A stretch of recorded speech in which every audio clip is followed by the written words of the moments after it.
শখ নয়, আমি জীবনে তো এগিয়েছিলাম মিউজিক কম্পোজার হব বলেই। কুমার শানুর 4টে অ্যালবাম আমার করা, ইনফ্যাক্ট আশা ভোসলের আশাজিরও লাস্ট বাংলা পুজোর গান কিন্তু আমারই সুরে করা।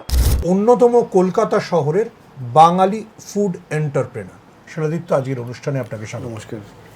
শিলাদিত্য, মানে অনেকদিন আমরা আপনাকে চিনি। আপনি শুরু করেছিলেন অন্য ব্যবসা দিয়ে, মানে পাবলিক রিলেশনস, সেখান থেকে রেস্টুরেন্ট Communications। এলেন কি করে?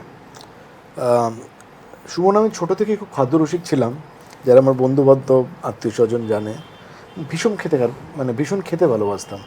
এতটাই খাদ্যরসিক ছিলাম, আমি মনে আছে মা ফ্রিজের চাবি দিয়ে দিত, যদি আমি সব কিছু খেয়ে নিই ফ্রিজ থেকে বার করে। সেটা কি আপনারা দুই ভাই এতটা খাদ্যরসিক ছিলেন? ভাই বোধহয় একটু কম, আমি খুব বেশি খেতে ভালোবাসতাম। ভাই আমার থেকে ছোটো অনেকটা, 8 বছরের। নিশ্চয়ই খেতে ভালোবাসে, খুবই খেতে ভালোবাসে, বাট আমি খাবারটাকে একটা মানে অন্য লেভেলে নিয়ে যেতাম আর কি। আমি যতদূর জানি আপনার এক সময় মিউজিক ডিরেক্টর হওয়ারও শখ ছিল, মানে মুন্না রাজ নামে। শখ নয়, আমি জীবনে তো এগিয়েছিলাম মিউজিক কম্পোজার হব বলেই।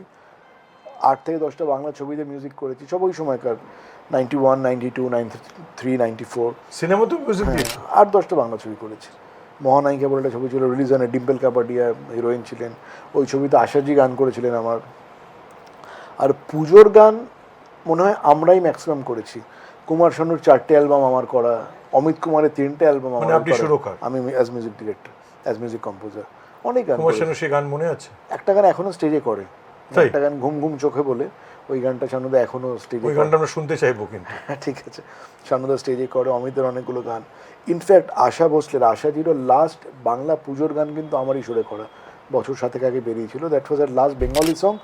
আর এটা একটা খুব গর্বের বিষয় আমার কাছে, কারণ আশাজি কোনোদিন না পুজোর গান আর ডি বর্মনের সুর ছাড়া গান নি পরের দিকে। তার বাইরে গিয়ে প্রথম যদি কারোর সুরে গান করে থাকে, দ্যাট ওয়াজ আমাদের।